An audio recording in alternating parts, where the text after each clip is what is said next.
Okay, good afternoon. Welcome to the Center for Urban Studies book discussion, book dialogue. And we are delighted to have with us today two wonderful colleagues, Willem Boterman and Wouter van Gent, both associate professors in urban geography at the University of Amsterdam. And Willem and Wouter are going to talk about their new book, Making the Middle Class City, The Politics of Gentrifying Amsterdam, which came out very recently, 2023, and it's published by Palgrave Macmillan. So the floor is yours. Thank you very much for being here. Yeah, thank you very much for the invitation, and sorry for the technical troubles. We actually prepared this an hour ago to make sure everything went smooth, but unfortunately it doesn't work. Okay, but I will get started.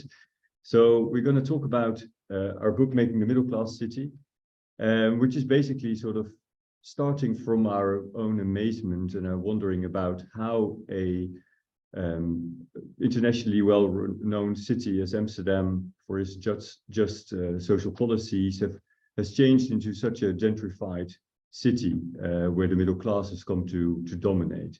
So basically our book is about how a city as Amsterdam has changed from a city that was very proud of its social housing, as you can see here to the left, and into a city where sort of new urbanism with infinity pools and very expensive apartments was politically also produced. So typically this discussion about how these kind of transformations went down are framed within a gentrification kind of framework.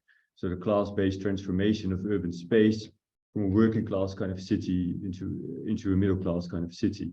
And this is also very much the debate that we are positioning ourselves in, but we try to add something else to this story. So we try to, we study the middle classes. Here is a definition, a working definition of the middle classes that we look into. So basically people that are sort of professionals, highly educated, not necessarily part of the very elite, but clearly above the median income and people with relatively high shares of different forms of capital.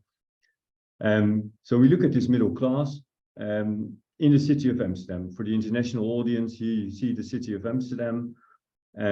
So I just gave you a flavor of sort of the geography of the city, also to make sense of the many maps that that Wouter and I am going to present in the coming half an hour. So this is the city of Amsterdam. And to start our story, this is a map of 1962. And here you can see the neighborhoods in Amsterdam based on their ranking in terms of the share of highly educated people, so people that has received a university training. And you can clearly see that the southern parts of the city, but also the western parts of the city, are ranking among the highest status neighborhoods, whereas many areas in the downtown area in the pre-war city are ranking among the lowest. And this is a typical kind of pattern of industrial cities that were depleted of their residential population in the course of the 1960s and 1970s. So if you look at the map from 1980, you see that the geography has changed considerably. So the picture to the left, personal income, Amsterdam is by all means still a very poor city, a city where gentrification in economic terms didn't start very much yet, but the population in the downtown areas is characterized by very high shares of highly educated people. And in the course of the next 35 years, that are sort of the period that we cover in our book, you can see that this transformation has taken place also in economic terms. So the personal income of people living in the downtown area are now way higher than the Dutch national average. So a typical story of gentrification at first sight. So typically these kind of social spatial transformations are explained in the literature by pointing to the economic restructuring of the city, the reorientation of international capital to investing in cities rather than suburbs and their infrastructural development. And because of these economic transformations, there's all kinds of rent and value gaps in the city that capital can close. So high profits that can be made by making reinvestments in the central city. The second explanation is very much related to this, but is focusing more on new urban demand. So the rise of a new urban social class, a new middle class that is associated with the process of gentrification because they want to live in an urban environment. And in more recent years, other explanations have also focused on the role of the state. So neoliberal projects and the role of the state that is basically, as Wouter calls it, the handmaiden of international capitalism. So the state is a vehicle for class interests, and they now span not just cities in Western Europe and the US, but across the globe. So we build on these kind of explanations and we don't neglect them, but we also focus on a different kind of explanation that centerfolds middle-class politics. So the approach in this book that is, well, we consider relatively new, is that we build on these perspectives on the role of the state in producing gentrification processes, but by focusing on the politics of this transformation of the city. And we have special attention for three different elements of what we call the middle class politics. First, the electoral dynamics. So how did the demographic and class-based transformation of the city affect the electoral dimensions of Amsterdam's politics? Second, the institutional politics of the city and how they have changed in the wake of this social-spatial transformation. And third, the symbolic politics of the gentrification of Amsterdam in terms of how policies and thinking about for whom the city should be built have also transformed, caused by this social-spatial transformation. And together, we refer this somewhat jokingly as the gentrification of the state itself. So not just the gentrification of Amsterdam, but also the gentrification of what Manuel Albers calls the gentrification of the city hall of Amsterdam. And this approach so consists of three different elements, of which I will talk about the first, and Wouter will take over in a while, focusing on the other two. So first, the electoral and coalition dynamics that play a part in the production of gentrification in the city are described also for other contexts. So we draw on political geography, electoral geography, thinking about how place not just has an effect on its own, but more also works as a social filtering mechanism, producing different kind of electoral geographies and electoral kind of dynamics. And the main thesis here is, of course, that the influx of middle-class people will lead to different voting behavior than in the period where it was still very much a working-class city. The second element is very much focused on the theoretical debate also about class and state. So what we try to do is to investigate the question how class and state are connected, who is governing the city, who is benefiting, who is being governed, who has access to the state.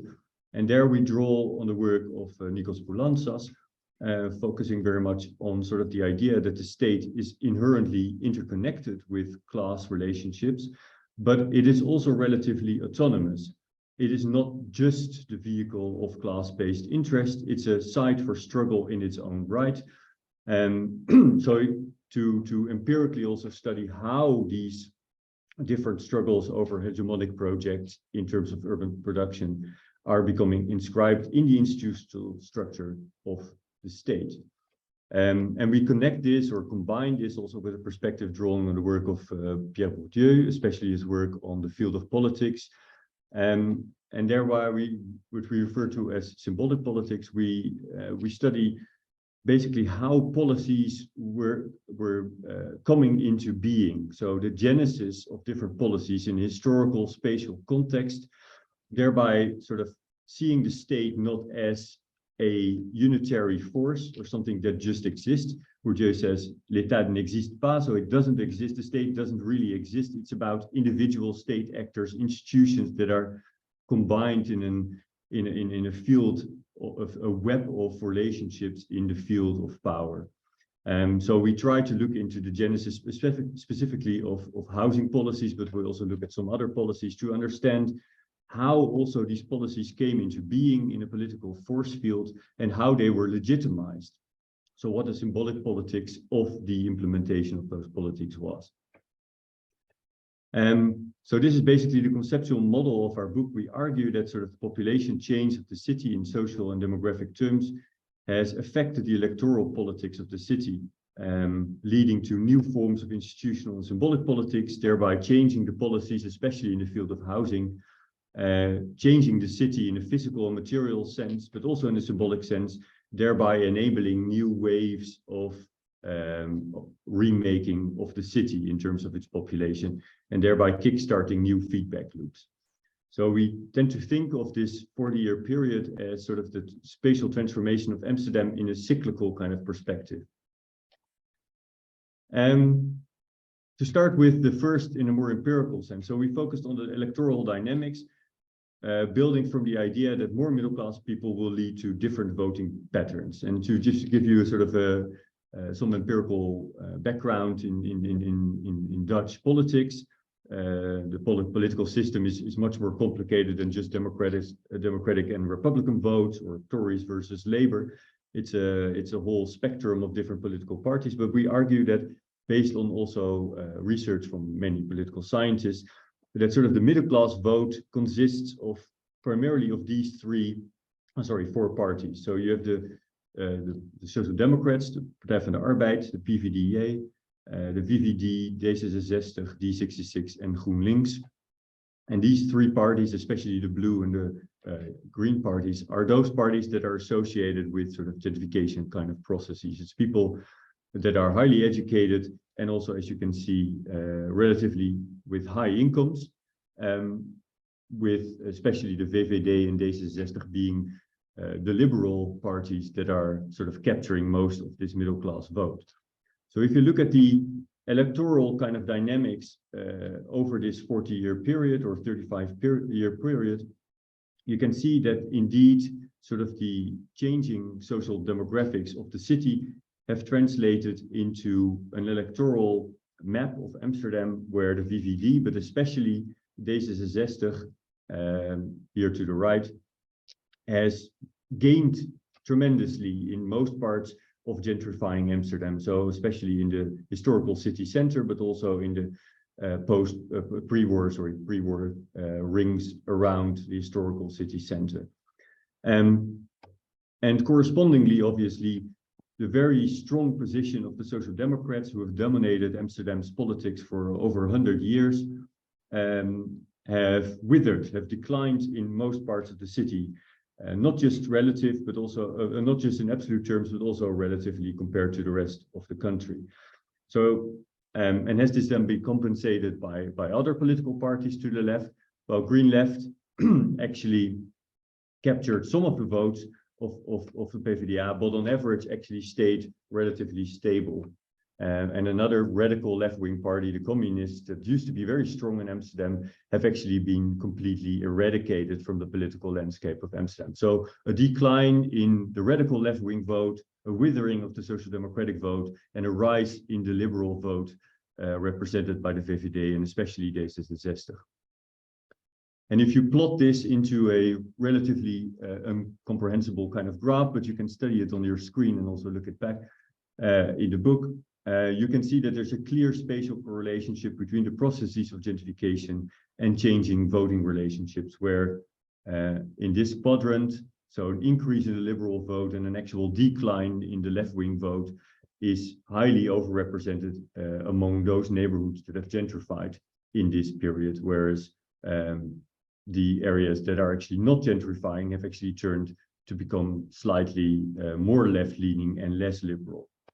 So a clear spatial relationship between the two processes, leading to new forms of electoral dynamics and henceforth also changing coalition politics in Amsterdam. I will now hand over to Wouter, so he can start talking about the institutional changes based on the new political dynamics caused by the electoral shifts.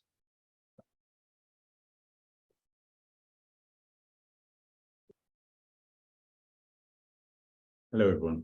So I'm Wouter. I'm the person with the name. So it's up to me now to briefly give you an overview of 40 years of housing and urban development in Amsterdam. And basically, there's about 4 phases you can identify, and I'm going to brush through this very quickly, but to give you a sense of how the institutional changes happened, how it sort of shifted from that radical 1980s to, let's say, where we are today, as Willem has shown.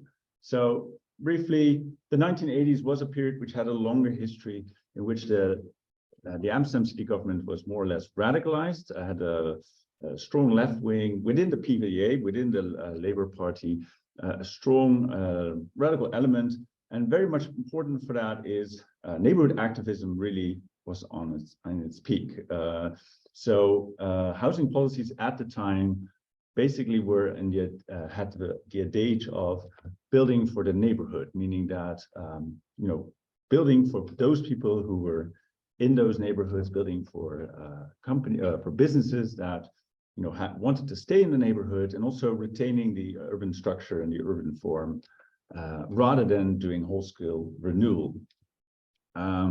And this meant a lot of social housing accessible to everyone, more or less. But it was mostly directed towards, let's say, the new households, the smaller households, say after the second demographic transition. So couples, single-person households, to offer them housing and suitable housing rather than just built for families. So it was all social, but I have to say, accessible to everyone. It was not like any kind of restrictions, although some people would get priority. So, and that was the way to go. Landlords were seen as suspicious. Suspicious. We didn't want any landlordism, and the Amsterdam government didn't want to do any ownership housing.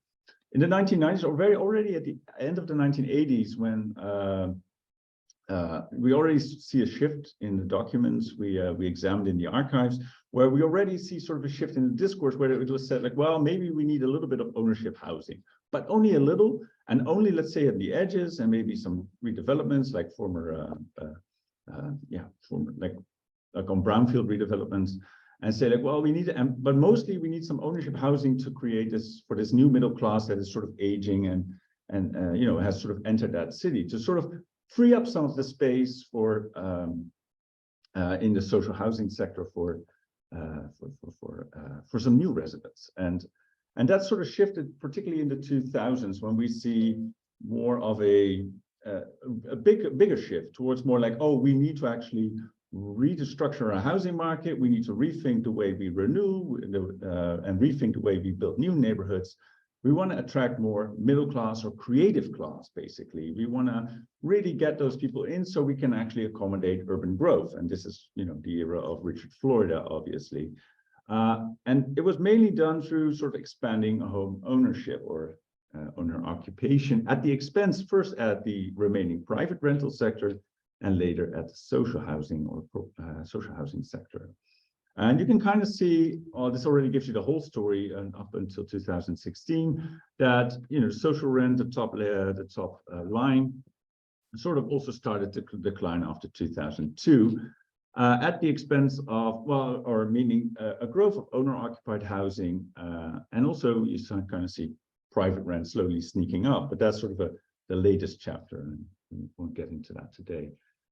So how did they do that? So, one way is to do all kind of green and brownfield developments in the docklands and sort of new islands that were being developed, rather than providing social housing as, used to be the rule, like the majority social housing. It was 30% social housing, so it became the new norm, which is still social housing, but relatively less than what was built before. Very important, there was a large renewal program going on where a lot of the post-war housing was demolished, renewed, and actually replaced by owner-occupied housing. And there was also something called rolling out the city center, which was very similar, but it was much more had this gentrification as policy. It was at this time that you literally could see gentrification in the policy documents saying, this is what we want. We want new urbanites, we want expats, We don't want, by the way, non-Western natives or people with a migration background. They were sort of not what we want. And how is it done? Usually a neighborhood would see like some sort of flagship project and then a lot of renewal, social housing, and that would then be sold off. That would be the modus operandi. Then coming to 2008, like I said, I'm breezing through the years here. 2008 and 2010, we see a huge crisis, the financial crisis. We see a lot of actually panic with Amsterdam city government and also with among the state. And really a huge financial logic takes over, whereby the people in, I have to say, land and development department are really the ones who actually set the terms for any kind of new development. And at one point, even social housing was off the table at all. No more social housing. Yet that was still a bridge too far, but social housing was very much reduced, and it was very much in the favor of anything that basically made money. We see it in the policy documents. We need to cash in on certain areas, particularly the ring zone. So we see, particularly after demand started to recuperate after 2014, 2015, 16, we see new demand. So, in 2010, people were really scared going back to the, let's say, the 1970s. They really thought like, oh, it's over. We're going to have a huge urban crisis. But no, rather we saw a hitch and then basically an acceleration of any kind of financial and capital investments. And like I said, at that point, the stage was set to basically meet housing demand by focusing on the so-called ring zone, with a particular focus on private rent, which is kind of new. Like I said, this is the latest chapter, for middle-class groups, mostly students, and ownership also for more upper middle-class groups. As well as, I say upper class, but at that time, we also see these kinds of developments, that some of these developments, people were very proud, like, oh, these have huge penthouses, or they have huge million-euro penthouses, and Amsterdam's very proud to present that, like, look, we are we're competing in the big leagues now. Finally, look at what we are so proud of. And you also see Zeeburger Island, which was advertised as the Amsterdam's Vancouver, which is great when you think about it. This is the ring zone, for those of you who don't know. So this is the area which basically the pre-war city and the post-war city meet. And this was sort of densified along ring roads, by the way. And yeah, really capitalized on mostly private rent and a lot of also owner occupation. This is an overview. I don't want you to read the whole overview, but basically we're trying to pick the point here. We have these four phases. We have dominant parties and we have hegemonic projects. But we also want to see that we also notice that how within the state of Amsterdam, we see a shift in which departments are important, who gets actually to decide and who gets to write important policy memoranda on what kind of housing and what kind of neighborhoods get redeveloped. And we see sort of a shift from the housing department to still the housing department, but then the planning department becomes more and more important towards more the planning department, who actually not only makes policy, but also legitimizes a lot of what's going on, to, let's say, later where the land and development department. Now, I have to say that the planning department sort of comes back in after 2014 when there's growth again, but particularly during the crisis, it was very, very interesting to see that they are actually setting the tone, so to speak. So these are the institutional politics. Very briefly, we also looked at the symbolic politics, and we think these things are mutually constitutive. Well, that in order to get these institutional or policies off the ground, you also need to legitimize it. And this is also where, and Willem talked about our fascination. This is also where our fascination was. Like, how is it actually possible that we have a left-wing government? And I say we as an Amsterdammer, by the way. We have a left-wing government, and there's this strong discourse on the undivided city. This is something we heard also in our interviews, and we saw in archival research, and we did interviews also on asking about that, like, what is this undivided city? But basically, how it's sort of legitimized. For who is the city? So we asked about the undivided city, and this is very unclear. If you ask policymakers, they basically make up a few things. They say, well, it's very important that we are very social. And policymakers have different interpretation. But one of the things that always come back is, well, we have a lot of social housing. So we can do this and this and this because we still have a lot of social housing. So it seems to be like referring back to that radical past by then saying, well, we are still comparatively social, or it's important that we still build 30% social housing, which is good.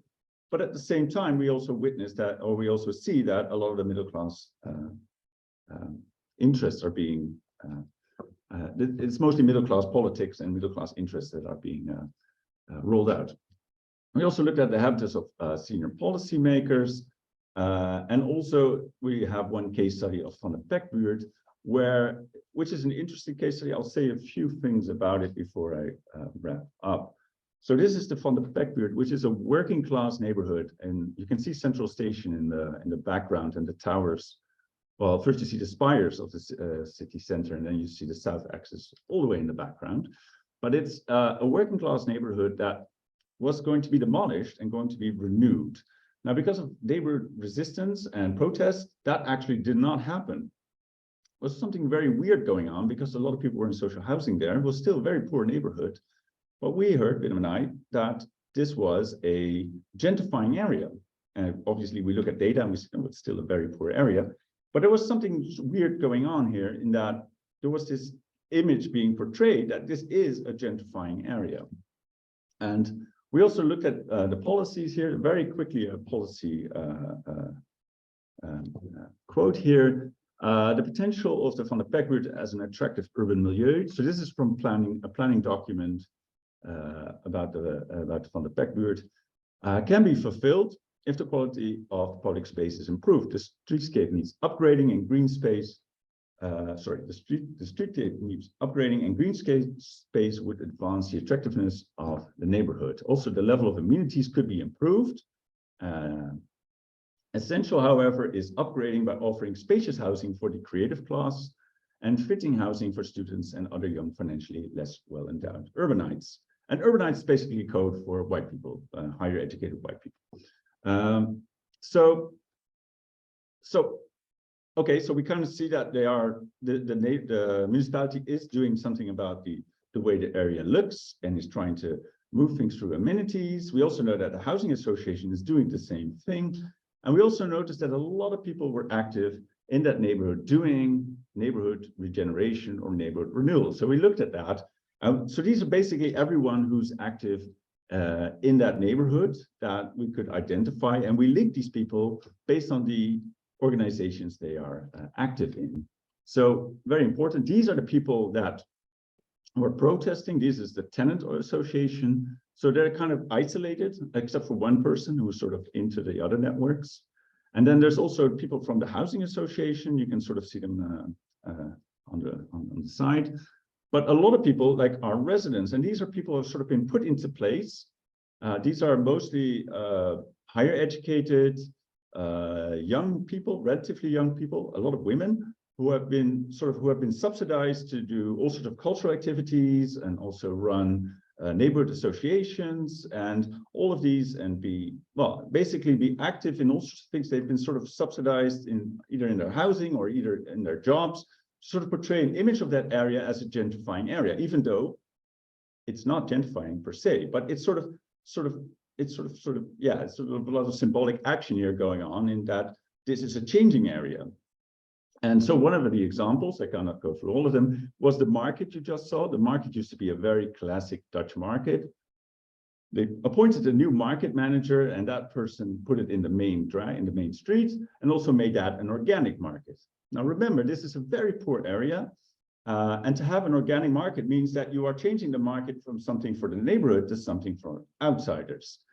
It's pretty nice, I guess, for a lot of people to go there, but people who live there really felt, and this is also part of a research of our colleague Meerte Hoekstra, which we quote in the book, people really felt displaced. They knew actually that this neighborhood was no longer their neighborhood. And this is also what the local state people also told us. This is no longer their neighborhood. And this is actually something waiting to happen, something to change. And so we thought this was a very interesting case where we, through this very weird, not actually having any kind of real renewal, but we can see the total array of symbolic actions taking place here. So let me wrap up. So we said this is the gentrification of the state. So we talked about the new governing coalitions that came forth out of a shifting electorate in the city. Now, there's a lot to be said about that, but we do see new coalitions happen, and we do see the Labour Party actually changing from the most left-wing, or no, I have to say that correctly, changing from, let's say, a more central left-wing partner in those governing coalitions to the most left-wing partner in the coalitions. And we can kind of see their shifts in their policies as they govern with liberal parties. The second is the changing urban and housing policies, how ownership and then later private rent became more important. And lastly, sort of a shifting and hegemonial idea on who should live in the city, who belongs. It used to be everybody who lives in a neighborhood belongs there and should be taken care of, to we should attract people who are actually very valuable to the economy, and therefore, and people who are not, why are they even here? This is not something the Labour Party would say, but it is definitely something the more conservative liberal parties have said in the past, and also, let's say, the progressive liberals, by the way. So we definitely see those shifts. Then lastly, so the book itself, so it's a very Amsterdam case. So I can imagine that you think, well, this is very nice, but we also have something to offer, or we would like to offer something more in general. One of the things we think our study shows in the way we present it is that we think representational politics are also important politics. There's a lot of work on urban politics, and maybe it's not, maybe it's too boring to look at governing politics and electoral politics, but we thought, well, there's actually something there. And we would say that this is something weirdly, not a lot written, well, there's a little bit written about it, but not as much as you would think, given the importance of the actual governing coalitions of European cities. Americans have a little bit more on it. If you look at political science, they're not interested, they're very much interested in representational politics, but they think cities are, it's local politics, so they think it's less interesting in a way. So we really want to argue that, no, there's something here. The second is that class relations still matter for how cities develop. There's a tendency to think of, well, it's global capital, and, the state basically does what global capital tells them what to do. And in a way, we think this of course is important. We think that, global capital is important also for Amsterdam. So that's not, we're not arguing the opposite, but we would say it's also a very theory that comes from places like London and the US, where we would argue, compared to, let's say, South America, a lot of Asian cities, and particularly continental European cities, class relations and social reproduction is still very important for a way the city is run. And lastly, we think that long-term view on politics and transformation, let's say the geo-institutional dynamics here, are very important because it reveals such an endogeneity in the way urban change takes place.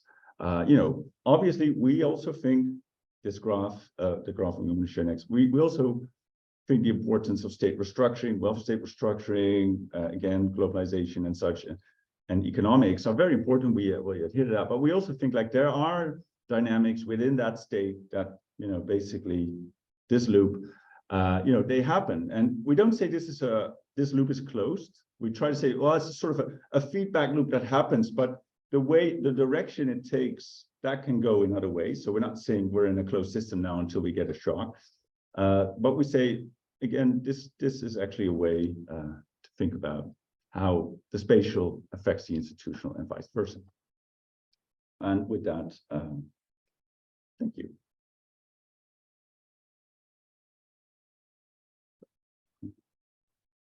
Thank you very much, Wouter. Thank you very much, Willem, for a very comprehensive and very nice presentation of a very rich and complicated and complex book and argument and data. Thank you to start with for elaborating this book and bringing it to us, making it common knowledge, and for sharing it with us today. there's so much to discuss with such a rich material. So I'll open the floor to people. I have my own questions, but I will open the floor to everybody first. You can raise your hands. Maybe, do you want to stop sharing? Yeah, thank you. You can raise your hand, or you can just unmute yourselves and talk.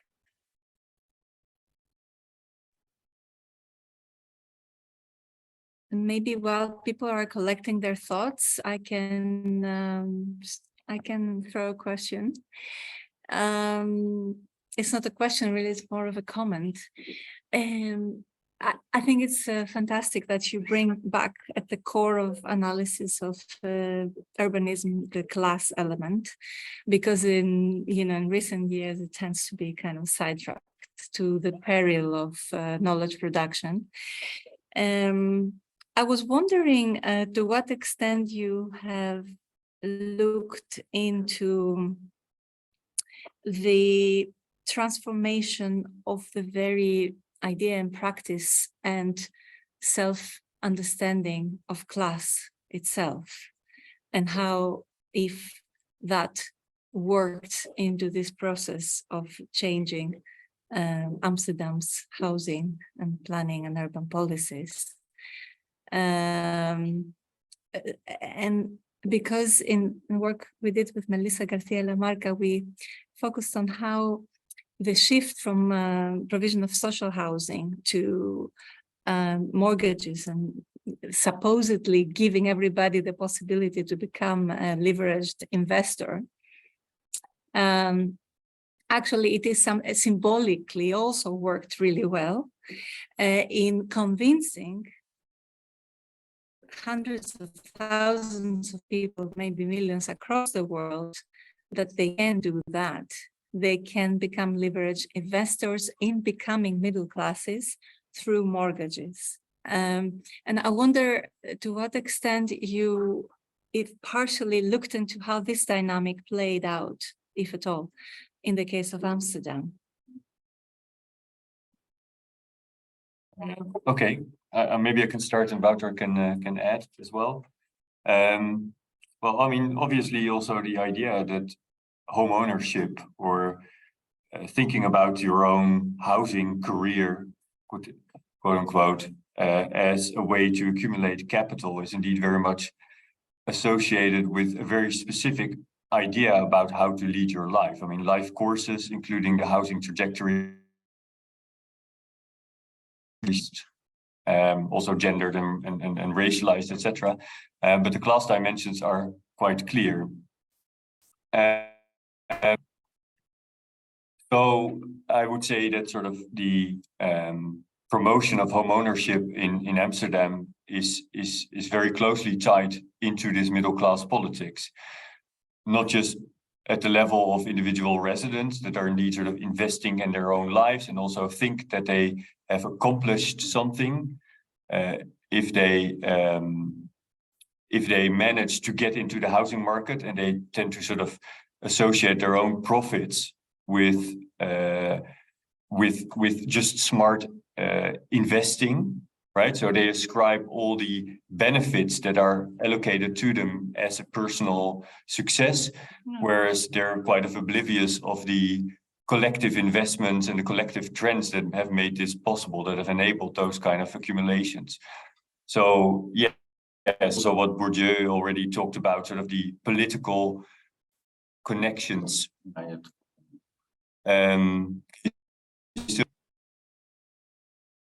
Willem, I think you're breaking. Your connection is breaking. Okay. Recording in progress.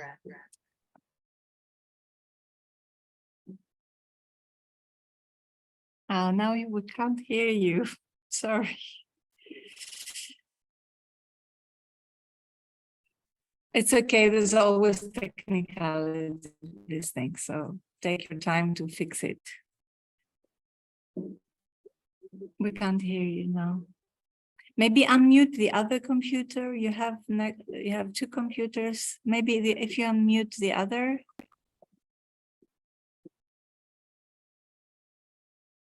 Unmute the one to your right, Willem. Can you do that?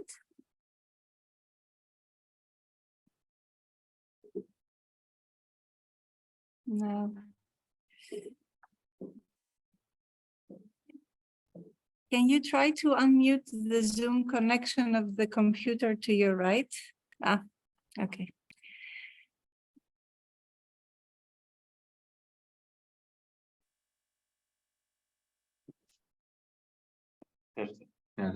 Yeah, now we can hear you. Yeah. Okay, Yeah. great. Sorry. Okay, that's okay. So home ownership is indeed very important, but also policymakers, since they're typically, many of them are homeowners themselves, or at least have relatively smooth kind of housing trajectories, are also portraying or building on their own experience. And that is what we also discuss in the symbolic politics chapter, that it's also recreating the city according to their own image and their own experience to some extent, which they share with many of us in terms of a professional middle class outlook on the city and housing. Yeah, if I may add to that. So I think you're also referring to the Spanish case. Am I right, Maria? Yes, I was just reflecting. Yeah, it's a case, and and it reflects what happened in other places, but maybe not in Amsterdam. That's why I'm curious if you looked into that. Yeah.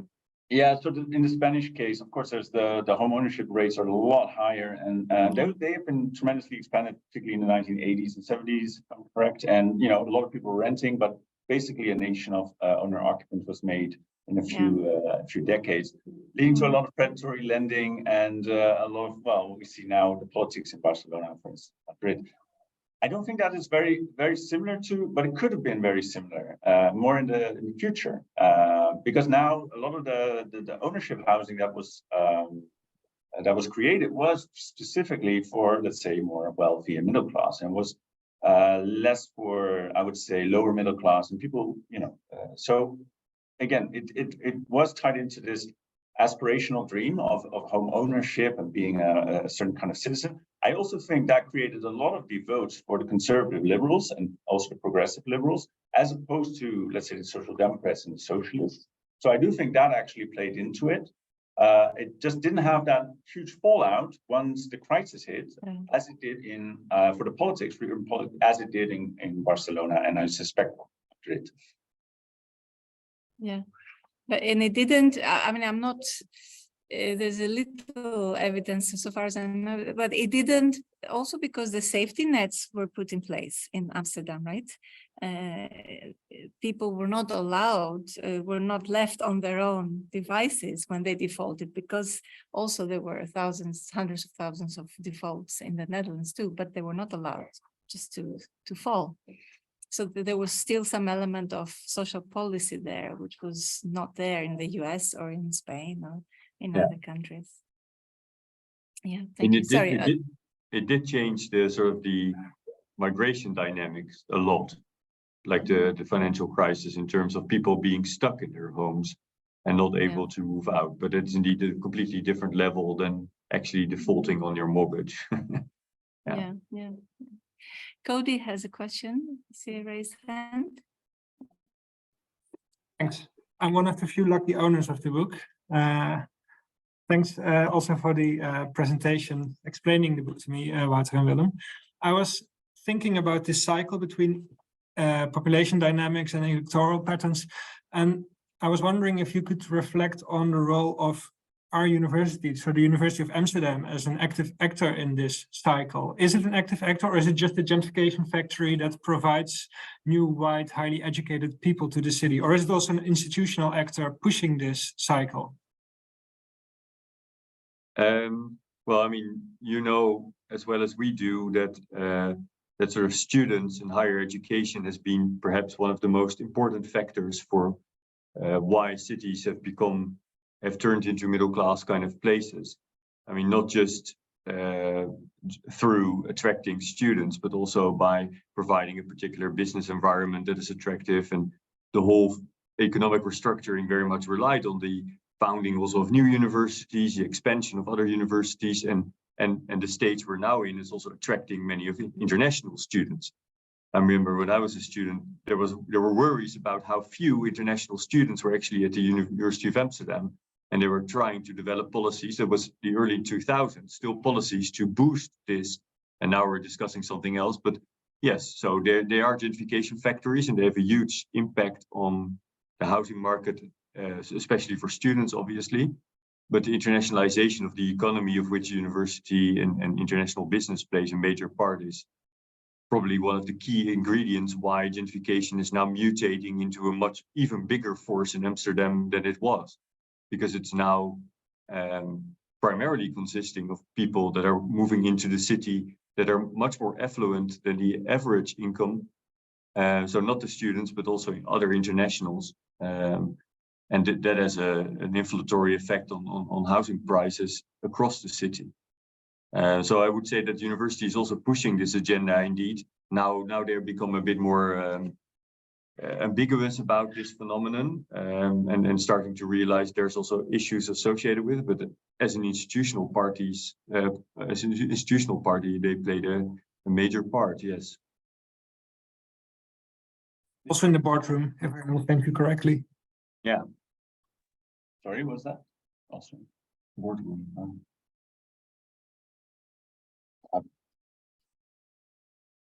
Thank you, Cody. Thank you. I have a question which came in the chat by Wei Chow. I'm interested in your research on the socio-political cycle of urban change and its interactions with race and ethnicity. Considering that neighborhood demographics evolve over time, I'm curious if your findings have shed light on how race and ethnicity play a role in this process. Thank you for your valuable insights and insightful presentation. Shall I reread the... It's also in the chat if you want to reread it. Yeah. Oh, yeah. Okay. Well, I'll start. And well, thanks for the question. And this question comes up actually early when we were also well, early in our writing process, and it's not central to our story, but it is important. So one of the things that how Amsterdam changed is in the 1980s saw huge growth of people with a migration background. First generation, but then also second, and their children and their grandchildren. And Amsterdam also transformed into, you could say, no, it's actually a majority minority city, meaning that native Dutch people are just in the minority. And that was a transformation that happened in the same period. And this is one of our critiques, why the middle class politics, even though it also takes into account what you would call higher educated migrants or expats, if you will, it is mostly the politics of white, higher educated middle class people. So we do acknowledge that in the book. We do say, look, this is also a very much it's from a certain perspective, as Willem illuminated earlier. When you talked about the housing perspective, but there's also that perspective. And mostly Dutch people were able to buy housing, owner-occupied housing. So even by creating a lot of owner-occupied housing, it was basically accommodating a certain group, a subgroup. And again, this group, middle class group, is not a majority in the city, not even a majority by any stretch. Another way it's important is that the way Labour Party actually garnished a lot of support from people with a migration background, and at one point lost that support. That also meant that they lost a lot of support for electoral support, and therefore saw also a decline. So at first they were actually substituting their, let's say, working class vote with a, for lack of a better word, migrant vote. And that vote also went away to other parties slowly over time, particularly in the last 10 years. And I think that's also a very important way in which the change, let's say, and also you could say the emancipation, or at least the progress that those communities are making their own politics, and are now also hopefully being more assertive also in urban politics. You want to add something? Yeah, I mean, it's a very relevant question, and I would add that sort of the intersections of class and race, or class and migration background and ethnicity in Amsterdam are quite specific, since basically the vast majority of the people that you would refer to as the still existing working classes are now people of color. So the transformation in terms of class, if you sort of stratify by race, would be even more dramatic, in the sense that much of the working classes used to be white, native Dutch, but they have almost all left.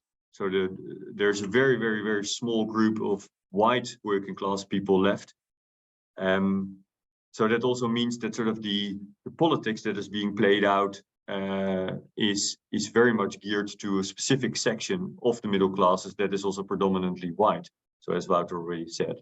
So it's the specific intersections of those categories that are also an important ingredient of this urban transformation of Amsterdam that we touch upon in the book, but do not really elaborate on.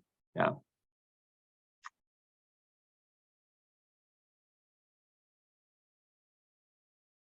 Can I follow up on this for a moment? I think it's a very important issue that very few touch upon because it's so sensitive and because it opens a can of worms.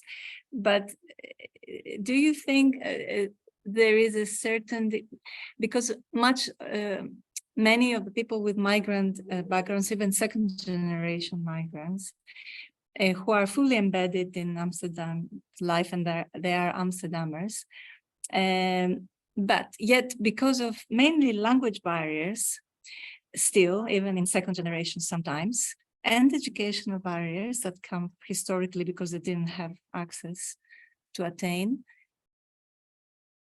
Did you research at all that, or do you know, do they tend to be less involved politically in the producing urban change? I mean, we discuss the migration flows to Amsterdam in the past 40 years, and also how the electorate has changed.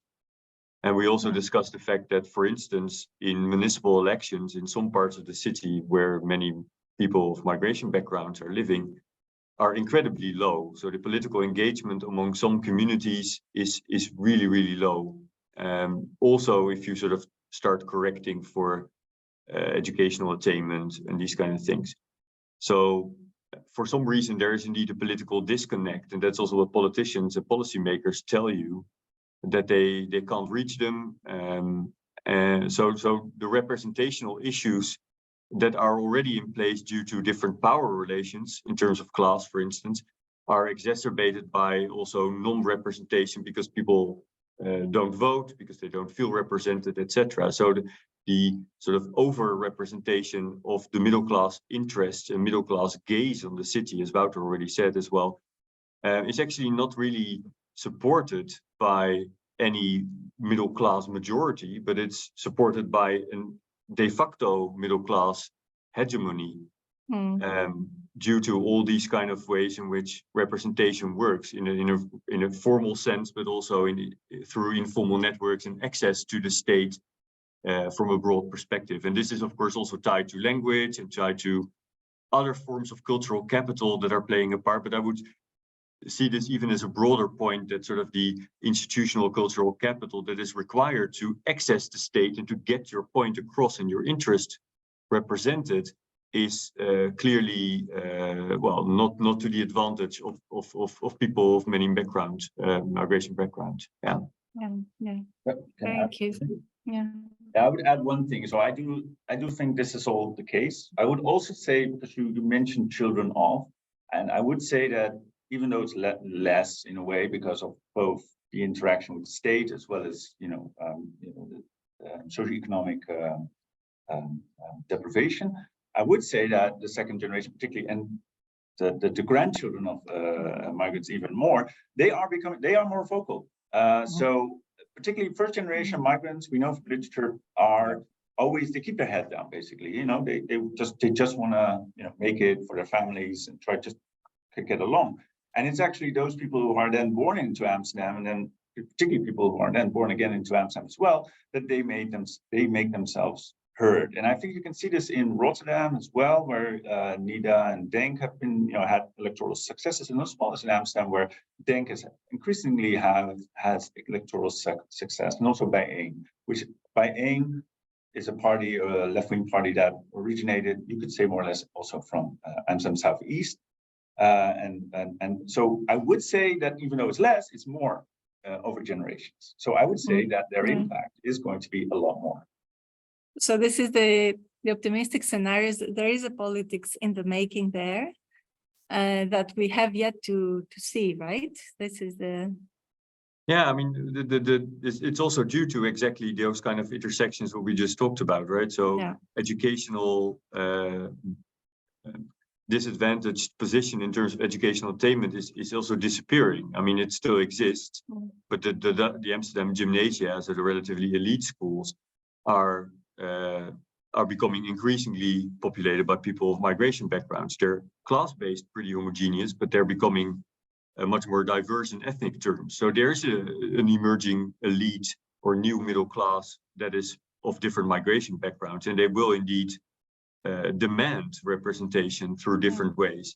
So in that sense, I'm also a bit more optimistic about this, but it also is necessary for making the city politics work in a more inclusive way.